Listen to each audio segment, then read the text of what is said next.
안녕하세요. 어느새 6개월이라는 시간이 지나가지고 오늘이 해피설법회 대구법회 제1기 6개월 과정을 마치는 날이 됩니다.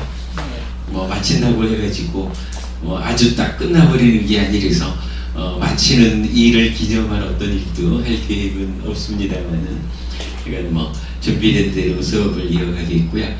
오늘 이따 3시부터 시작되는 본법회에서는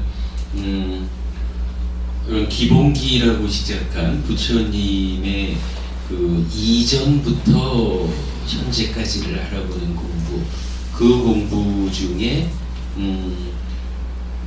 법을 설하기 이전까지의 과정을 오늘 이제 알아보는 데까지를 공부를 할 겁니다.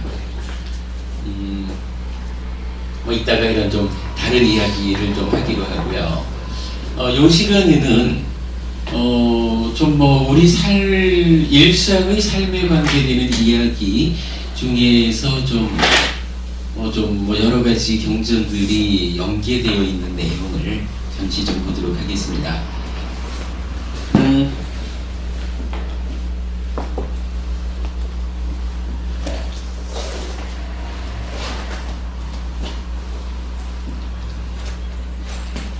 어, 2년 반쯤 전에 제가 네이버의 지식인에 답한 글이 하나 있는데 이런 질문 내용이 여러분 어떨지 모르겠어요. 부를 축적하는 것이 목표, 이렇게 질문의 제목을 달았는데 어떤 분이 이렇게 이야기를 하셨어요.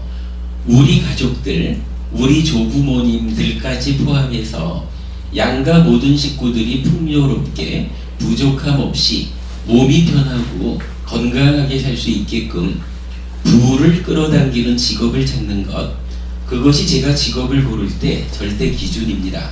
물론 제가 좋아하는 일을 찾을 수 있을지 몰라도 그 일을 찾았더라도 봉급이 적다면 제 유일한 소망과도 크게 멀어지기 때문에 저만 이기적으로 행복하자고 가족들을 외면하고 싶지가 않아요. 물론 가족들은 제가 좋아하는 일을 하는 걸 보면서 뿌듯해 할지는 몰라도 가능하면 자랑스러운 아들, 손자가 되고 싶어요. 근데 이런 제 마음 상태가 불교적 윤리 관점에서 보면 어떤가요? 이렇게 이제 질문을 하셨어요. 이게 사실 누구나 다 생각할 수 있는 이야기죠. 저는 여기에 대해서 합리적인 행위경이라고 해서 안구따라 니까야 내세 모음에 61번 경이 있어요. 그 경에서 이제 여러 가지 이야기를 하는데 그 경을 활용해서 좀 대답을 해봤어요.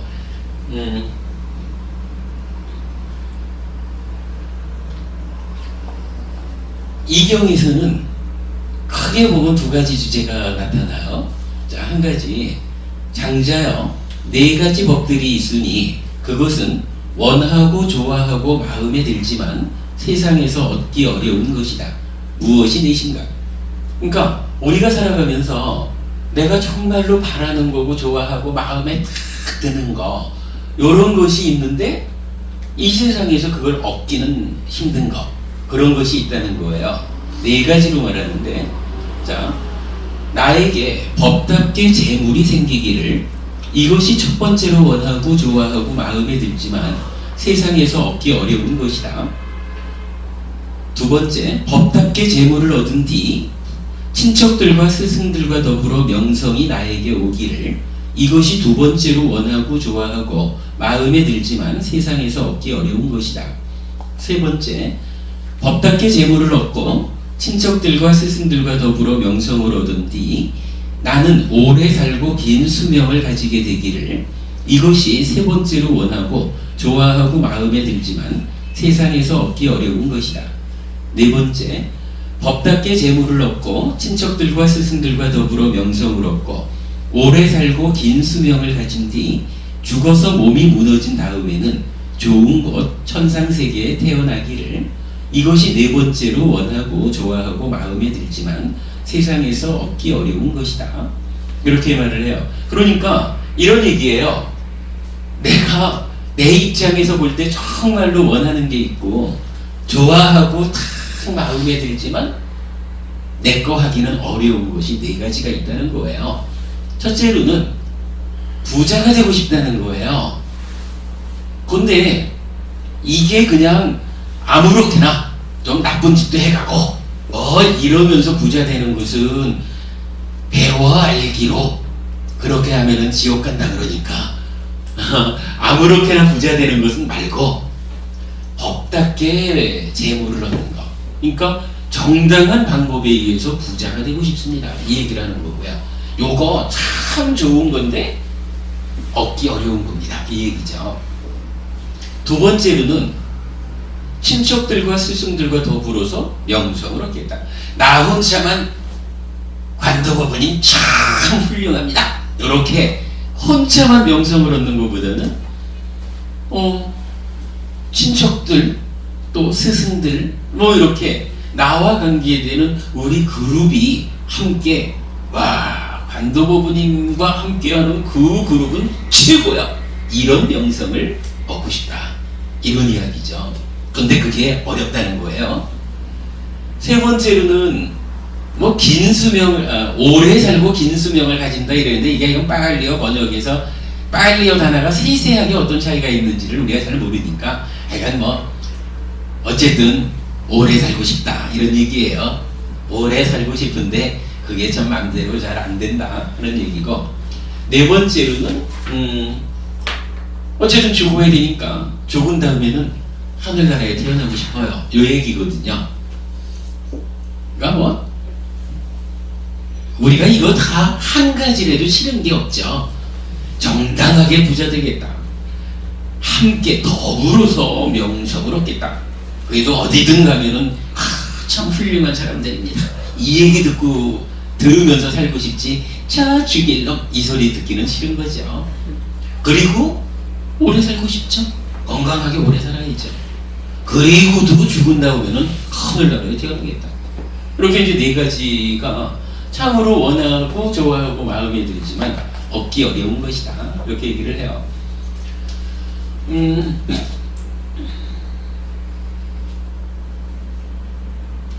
제가 이제 이렇게 적었어요.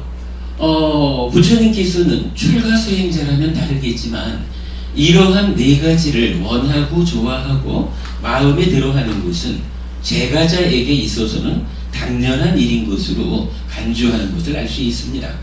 그러니까 부처님이 그거 다 출가해가지고 도 닦아야지 재물을 얻으면 안 되고 이렇게 말씀하지 않는다는 거예요.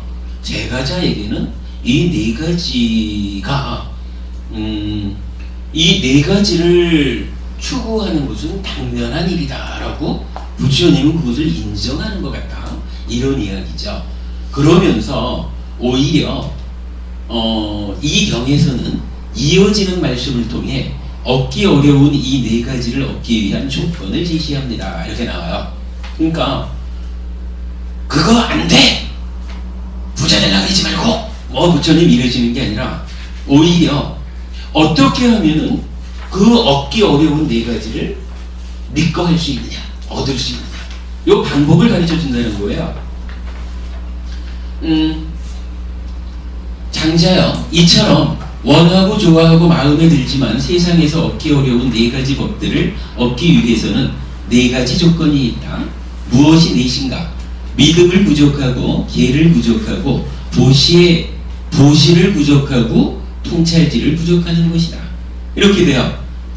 그러니까 우리가 이 얻기 어려운 이 네 가지를 얻기 위해서 부처님이 다시 네 가지를 제시하는데 이 네 가지가 뭐냐 하면 믿음을 가져야 된다 이거예요. 그리고 계를 부족하자 그랬으니까 5계를 지키는 거죠. 보시해야 된다 하는 거고, 통찰지를 가져라 라는 건 뭐예요? 수행하자 이 얘기죠. 그러면 우리 많이 들어본 거죠. 세 가지 공덕행을 말하고 있죠.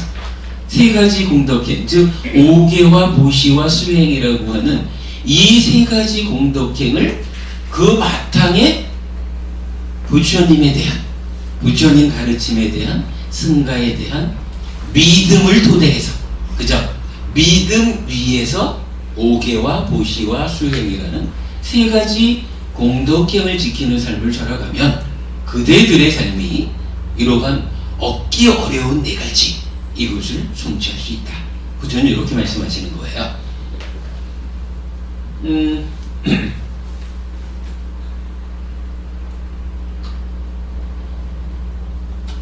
그러면서 이제 오늘 주제를 이제 이렇게 좀 잡아보는 거예요.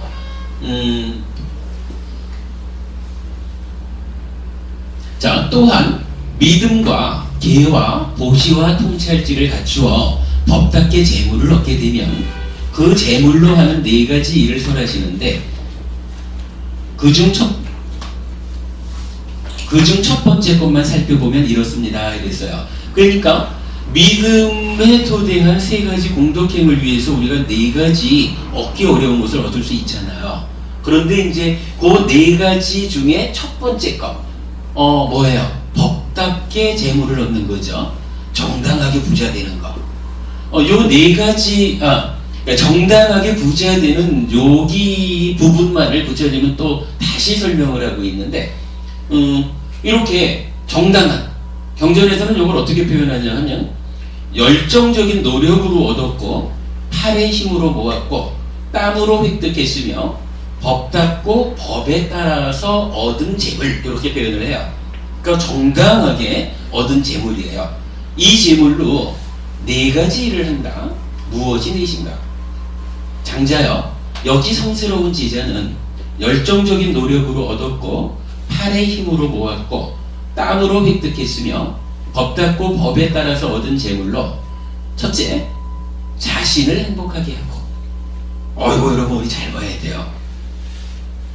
정당한 노력으로 부자가 되면 첫 번째 할 일이 나 스스로 자신을 행복하게 하고 만족하게 하고 바르게 행복을 지키도록 한다. 내가 첫째예요, 여러분. 이거 좀 우리가 좀 봐야 될 필요가 있어요. 두 번째로 부모를, 엄마 아버지를 행복하게 하고 만족하게 하고 바르게 행복을 지키도록 한다. 세 번째로 아들과 아내와 하인과 일꾼들을 행복하게 하고 만족하게 하고 바르게 행복을 지키도록 한다. 그래서 여기서 좀 듣기에 따라서는 서운할 수 있어요. 이 아들과 아내를 하인과 일꾼과 동격으로 취급하냐? 이렇게 볼 수도 있는데, 어쨌든 이건 삶을 이렇게 구분하는 거죠. 나, 그리고 부모라고 하는 특별한 분, 그리고는 나와 가장 가까운 사람 했을 때 자식과 아내와 뭐 하인과 일꾼들 이렇게 표현을 했는데, 이 삶을 같이 유지하는 사람들, 이런 의미가 되겠죠. 그래서 세 번째로는 이건 아들과 아내와 하인과 일꾼들을 행복하게 하고 만족하게 하고 바르게 행복을 지키도록 한다. 그리고 네 번째, 친구와 친척들을 행복하게 하고 만족하게 하고 바르게 행복을 지키도록 한다. 장자여, 이것이 네 가지 가운데에서 첫 번째이니 그가 합리적이고 알맞게 재물로서 행하는 것이다. 뒤에 좀 더 이야기가 나오는데요. 부처님은 이렇게 얘기를 하시는 거예요. 얻기 어려운 거 네 가지가 있다. 그 얻기 어려운 네 가지를 얻는 방법이 무엇이냐? 믿음의 토대에서 세 가지 공덕행으로 사는 것이다. 실천하는 것이다. 그래서 네 가지를 다시 말하죠. 그리고는 그 중에 첫 번째인 정당하게 얻은 재물을 가지고 어떤 일을 해야 됩니까? 라고 하는 거예요. 이 어떤 일을 해야 되느냐라고 했을 때 이렇게 자기 자신과 부모와 아들, 아내, 하인, 일꾼, 그리고 친구와 친척, 이렇게 사람이라고 하는 테두리에서 첫 번째로 이렇게 이러한 네 가지의 나를 중심으로 한 사람들, 이 사람들에 대해서 요렇게 그 재물을 사용하는 것. 요렇게라는 게 뭐예요? 행복하게 하고 만족하게 하고 바르게 행복을 지키도록 한다 하는 거죠. 요것이 그러니까 정당한 방법으로 버는 이 재물을 합리적이고 알맞게 사용하는 것이다 라고 부처님 말하는 거예요. 그러니까 어떻게 해요? 얻기 어려운 게 있지만 그 얻는 방법을 가르쳐주고 그렇게 해서 올바르게 얻었다라고 하면 이제 그 얻은 것을 쌓아두려 하지 말고 어떻게 쓸 것이냐 하는 그 사용처에 대해서 부처님이 다시 제시를 해주는 거죠. 이어지는 얘기 조금 이따 보기로 하고, 일단은 요 질문, 그러니까 어떤 젊은이가 내가 하고 싶은 직장을 구하는 것도 중요하지만 그 무엇보다도 돈을 좀 많이 버는 직장을 택해가지고 우리 가족, 할머니, 할아버지까지 이렇게 잘 모시고 살고 싶어요. 이게 괜찮나요? 이렇게 물은 거잖아요. 그래서 이제 그 부분에 대해서 좀 이제 답변을 하다 보니까 조금 이제 더 나가봤어요. 이 경전은 원하는 것과 원하는 것을 얻기 위한 방법과 얻어진 것의 사용 방법까지를 설하고 있습니다. 경전 내용을 통해 이미 답변이 되어졌겠지만 그대께서 질문하신 바 불교적 윤리 관점에서의 마음 상태는 매우 훌륭하다고 할 것입니다. 어떻게 타당하죠?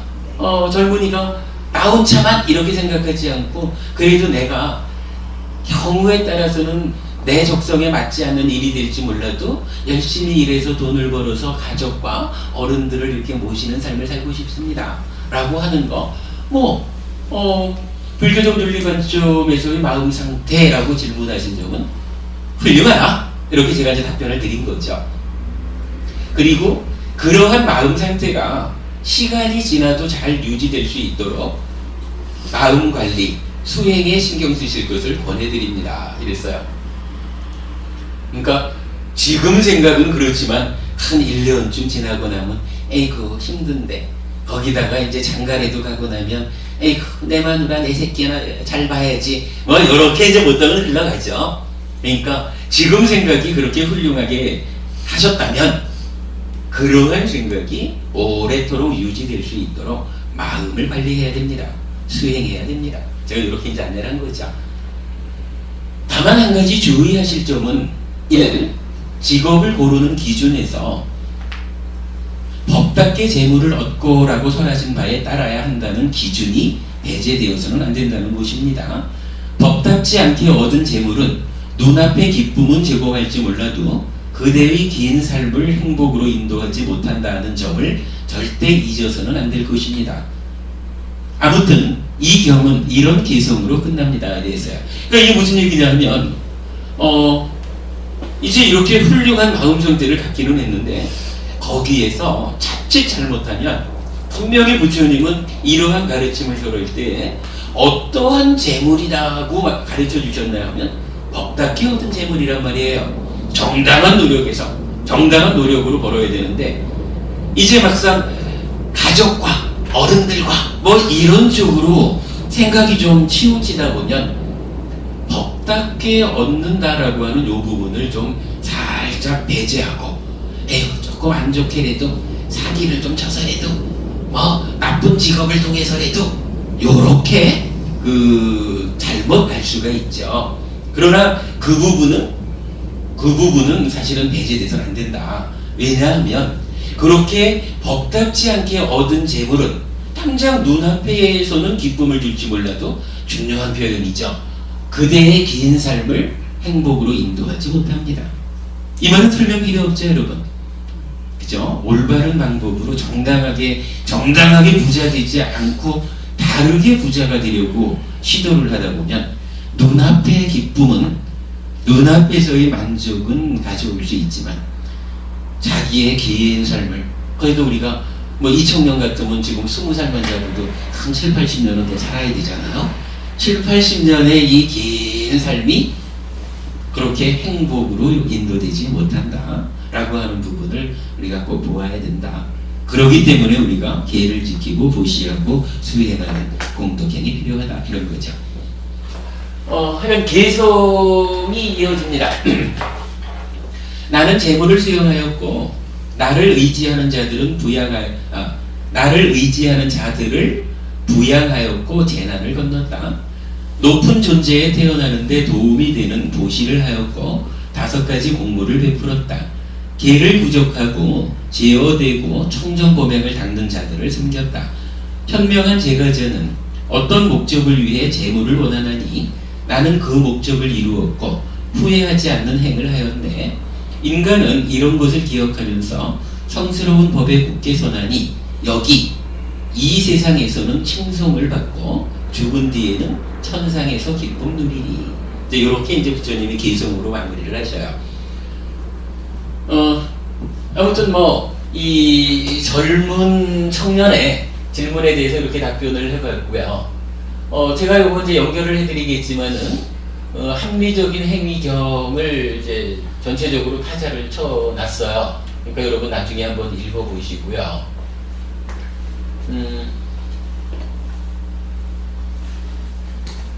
여기에 이제 좀 유사한 경전을 몇 개 더 일어났는데 그 중에 안구따라니까요 5의 모음에 41번째 경이 있어요. 이 경에서는 부처님이 좀 세세하게 말씀을 하셔요. 자, 이유경이에요. 한때 세종께서는 사와티에서 제따습의 급고덕원에 머무셨다.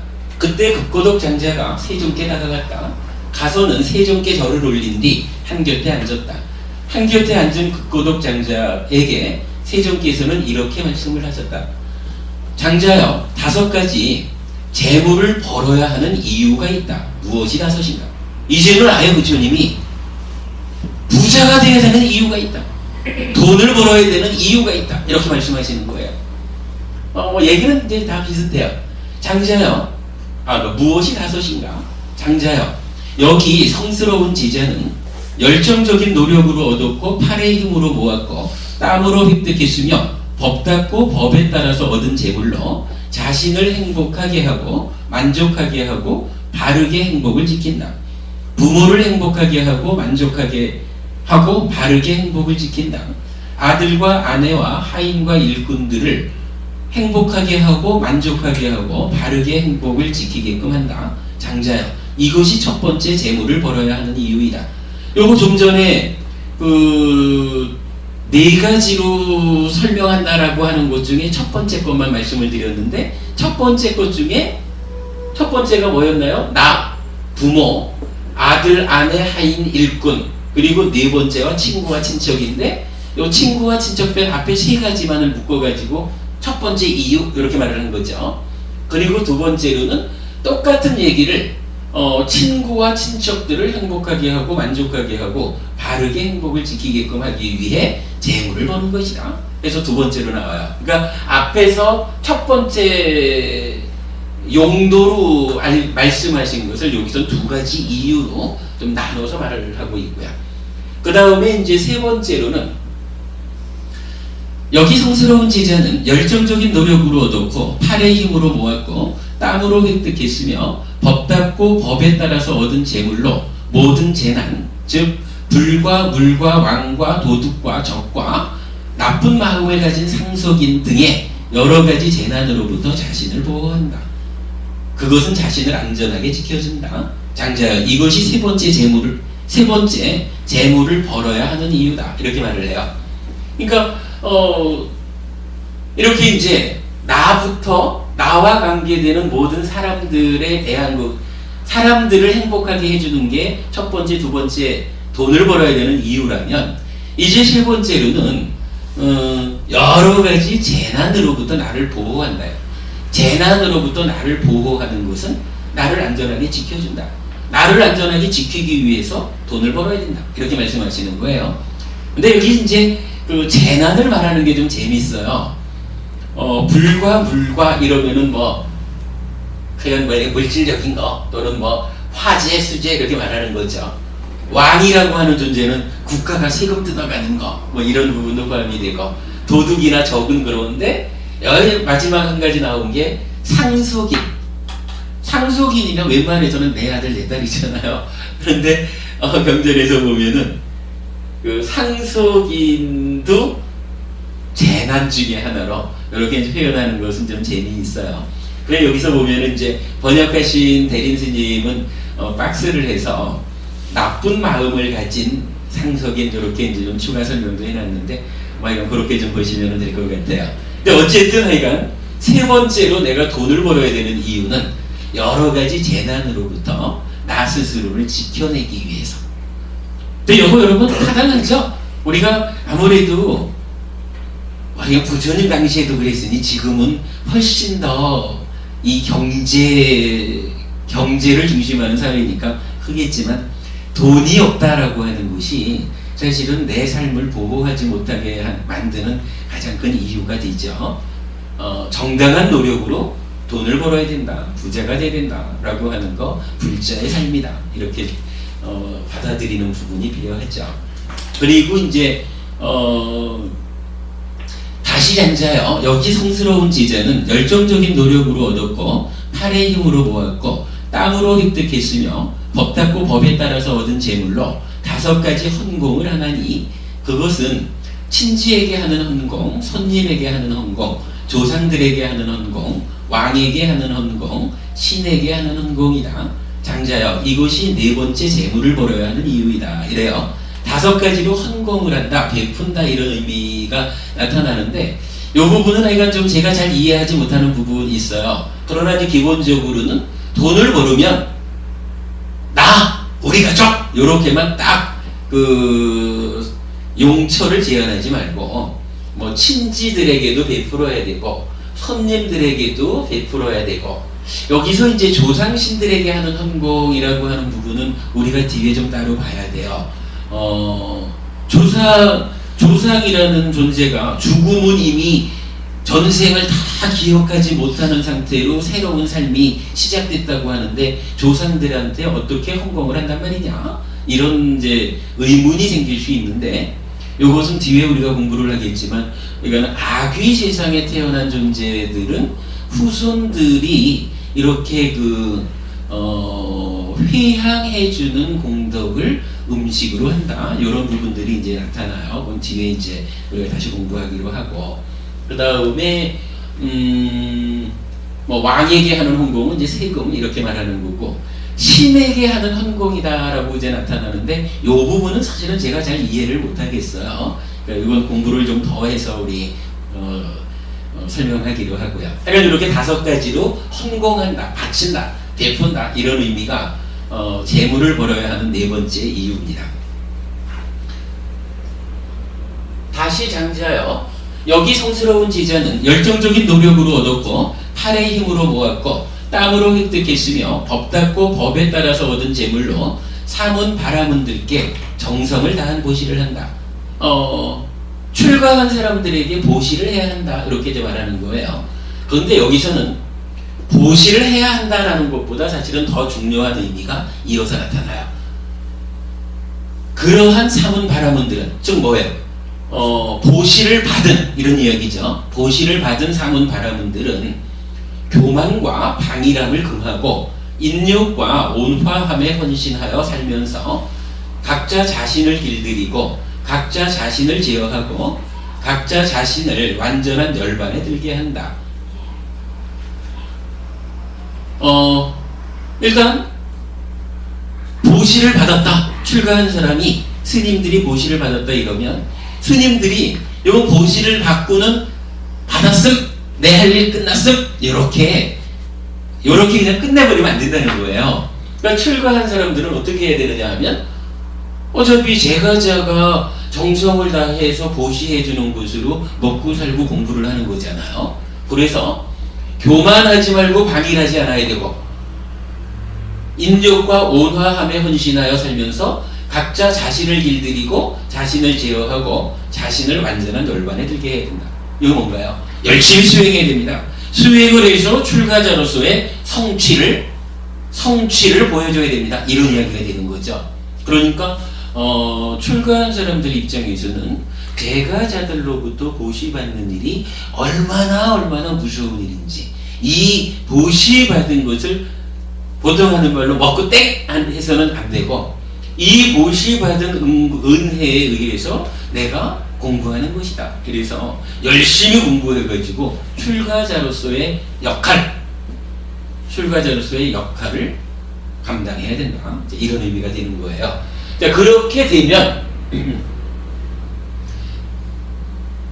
이러한 사문 바라문들에게 하는 보시, 즉 보시받은 스님이 먹고 땡 이러지 않고 열심히 출가자로서의 역할을 다한다. 법을 절하고 청정보방을 드러낸다. 뭐 이렇게 이제 이러한 사문 바라문들한테 하는 보시는 고귀한 결말을 가져다주고 신성한 결말을 가져다주며 행복을 있게 하고 천상에 태어나게 한다. 장자여, 이것이 5번째 재물을 벌어야 하는 이유이다. 이렇게 얘기를 해요. 그러니까 그러니까 돈을 벌었으면, 정당한 노력으로 돈을 벌었으면 그 중에 5번째로 돈을 쓰는 용도가 뭐냐 하면 출가해서 공부하는 스님들에게 보시한다 하는 거예요. 그러면 보시를 받은 스님들은 이 보시가 무서운 줄 알아서 그야말로 열심히 공부해서 법을 설하고 청정고명을 드러내는, 우리가 지난주에 저기 역할 분담에 대한 이야기 좀 얘기했죠. 그렇게 출가자로서의 역할에 부족함이 없어야 한다 하는 거고, 출가자가 그렇게 제 역할을 다하는 한 스님들에게 보시하는 것은 이러한 성과가 있다. 어떤 성과냐? 고귀한 결말을 가져다 준다. 신성한 결말을 가져다 준다. 행복을 있게 한다. 천상에 태어나게 한다. 보시하면 하늘에 태어난다. 이런 의미까지 나타나죠. 이렇게 해가지고 이제 어떻게 써야 됩니까? 하는 재물을 벌어야 하는 이유로서 합당한 용도를 부처님은 5가지로 설명을 하고 있어요. 자, 그리고는 이제 이어서 사실은 오늘 이 얘기를 하고 싶어서 이 앞에 30분 정도를 얘기를 한 건데, 어떤 이야기냐 하면, 장자여, 만일 성스러운 제자가 이러한 5가지 재물을 벌어야 하는 이유를 유념했음에도 불구하고, 무슨 얘기냐 하면, 우리 제가 불자가 살아가면서 내가 정말로 돈을 벌어야 되는구나. 그래서 이렇게 5가지의 용도로 돈을 쓰기 위해서 정말로 벌어야 되는구나. 요렇게 유념하는 가운데에 열심히 일을 한 거예요. 정당하게 재물을 얻기 위해서 노력을 했어요. 그런데 사실은 이게 내가 그렇게 노력한다고 해가지고 다 부자가 되는 건 아니죠. 다 부자가 되는 건 현실적으로 아니거든요. 그러다 보니까 이제 부처님이 이어지는 얘기를 하셔요. 그랬음에도 불구하고 그의 재물이 망하게 되면 그는 이렇게 생각할 것이다. 나는 재물을 벌어야 하는 이유를 유념했지만 나의 재산은 망하였구나 라고. 그렇기 때문에 오늘 이야기의 핵심입니다. 그렇기 때문에 그에게 후회는 없다. 조금 이따가 설명을 좀 할게요. 그러니까 부처님 이렇게 얘기하는 거예요. 왜 돈을 벌어야 되는지를 잘 생각해 가면서 정당한 방법으로 부자가 되기 위해서 노력을 했는데도, 그러나 현실이 그러지를 못해서 망했다. 부자가 되지 못했다. 이랬을 때 이 사람은 나는 그래도 재물을 벌어야 되는 이유를 유념했지만 망했다 라고 생각할 뿐이지, 거기에 에이구 왜 그랬을까 하고 후회하지 않는다는 거예요. 오늘 전체적인 그 이야기의 핵심이 이겁니다. 그렇기 때문에 그에게 후회는 없다. 장자여, 만일 성스러운 제자가 이러한 5가지 재물을 벌어야 하는 이유를 유념했을 때 재물이 증가하게 되면, 어떤 사람들은 이렇게 살면, 어떤 사람들은 좀 망할 수도 있지만 사실은 이러한 삶이라는 것은 웬만해서는 부자가 되게 만들어지죠. 그래서 재물이 증가하게 되면 그는 이렇게 생각할 것이다. 나는 재물을 벌어야 하는 이유를 유념했고 나의 재산은 증가하였구나 라고. 그렇기 때문에 그는 2가지 다에 있어서 후회가 없다. 그러니까 어떻게 돈을 써야 되는지를 잘 아는 가운데에 열심히 노력해서 정당하게 돈을 벌기 위해서 노력을 했다면 그 노력의 결과가 우리가 인간으로 태어나서 산다는 게 그렇게 내 맘대로만 다 되는 거는 아니다 보니까, 나는 믿음의 토대에서 5계를 지키고 보시하고 수행하는 가운데 살았지만 그러나 재산을 벌지 못했다. 망했다. 이런 경우에도 후회하지 않는 거고, 그러나 대부분의 경우로 정말로 그래가지고 부자가 되었다 이렇게 한다면 더더욱이 후회할 일이 아니죠. 그러니까 과정에 있어서 내가 이렇게 올바른 판단하에 정당한 노력으로 살았다면, 이렇게 사는 사람은 결과가 어찌 되었든지 간에 후회하지 않는다. 내가 좀 어쩌다가 내가 이렇게 가난뱅이가 되었을까, 뭐 이런 부분을 놓고 내가 인생을 잘못 사는 게 아닐까 라고 후회하지 않는다, 이렇게 얘기를 하는 거예요. 요 이야기가 이런 오늘 이 예비 본문 시간의 이제 주제인데, 요걸 가지고 제가 간단하게 글을 정리해 봤어요.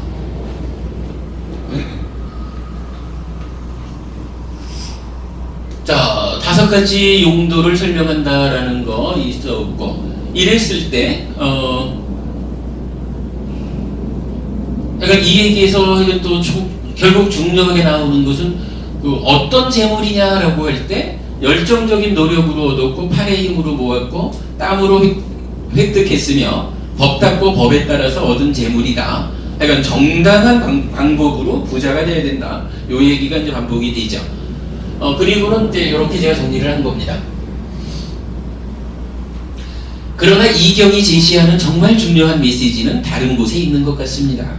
경은 성스러운 제자가 이러한 5가지 재물을 벌어야 하는 이유를 유념하더라도 그의 재물은 망할 수도 있고 증가하게 될 수도 있다고 합니다. 하여간 이 부분이 중요해요.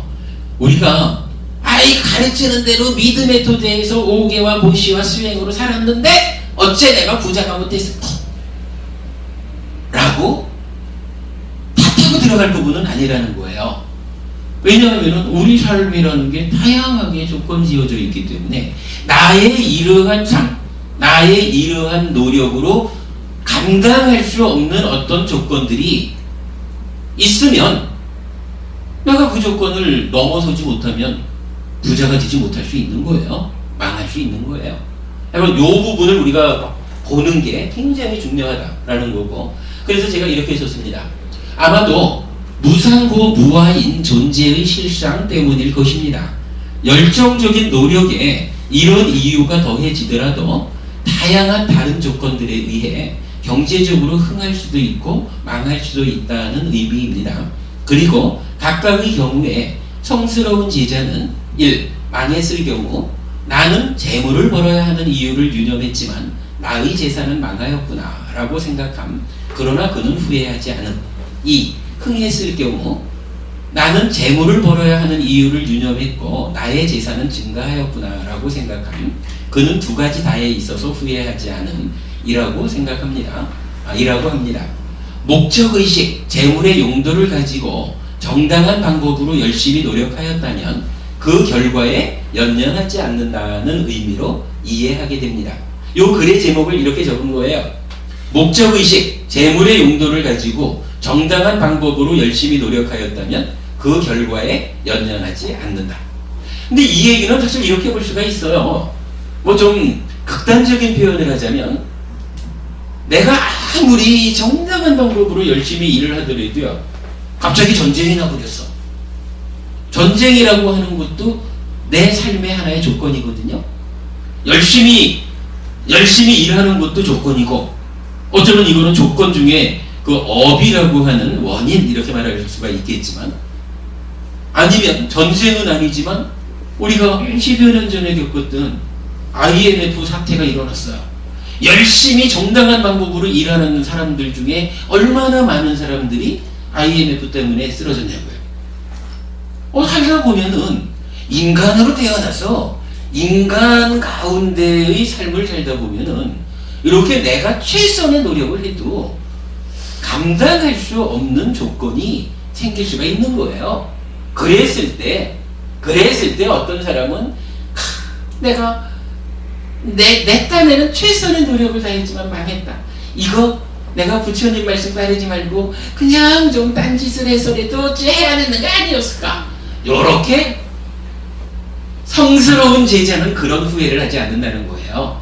내가 할 수 있는 최선의 노력을 다했다. 그러나 감당할 수 없는 조건이 생겨서 IMF가 터지고 전쟁이 일어나고 뭐 기타 여러 가지 제일 흔히 볼 수 있는 거는 그런 것도 있죠. 좀 중소기업에 근무를 한다, 중소기업을 운영한다 이러면 열심히 일해가지고 잘 납품을 했는데 뭐 가끔씩 뭐 건설회사 1군 건설회사 1군 업체 하나 부도난다 그러면 연쇄적인 부도가 일어나고 뭐 이런 부분은 내가 아무리 열심히 일을 했어도 감당할 수 없는 조건인 거예요. 뭐 그런 애들이 생겼을 때 그 부분에 대해서 성스러운 제자라면 이렇게 삶의 원리를 배워서 바르게 아는 사람이라면 내가 정당한 방법으로 열심히 일을 했음에도 불구하고 사회적으로 발생하는 이런 조건을 내가 감당하지 못했구나 라고 그 실상을 분명히 아는 것이지 그로 인해서 후회하지 않는다. 이렇게 부처님 말하는 거예요. 요 기준을 우리가 갖는 건 상당히 중요하다고 봅니다. 요거 그래서 이렇게 그러니까 목적의식을 가지고 정당한 방법으로 열심히 노력하였다면 그 결과에 연연하지 않는다라고 써놓고 보니까 생각나는 말이 하나 있더라고요. 여러분 뭐라고 그래요? 다 진인사 대천명 이런 말 하죠.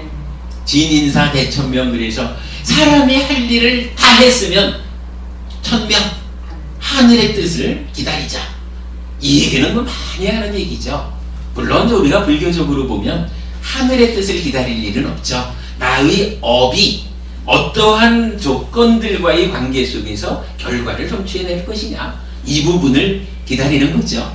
그래서 참으로 내가 최선의 노력을 다했음에도 불구하고 성공할 수 없는 그러한 조건의 시대에 살고 있다 그러면 실패할 수도 있는 거고 그때는 뭐 어떡하나요?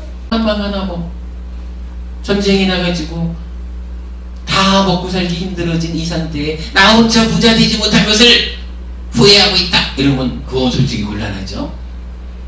이렇게 이제 우리가 봐야 되는 거고 내 노력이 나의 이러한 억지음이 주변의 조건들하고 어울려가지고 크게 성과를 냈다 그러면은 하늘이 준 거라고 보지 말고 대천명 하늘이 준 게 아니라 나의 이러한 억지음 나의 행위가 이러한 조건들하고의 연결관계 속에서 이러한 성과를 냈구나 라고 기뻐하면 되죠.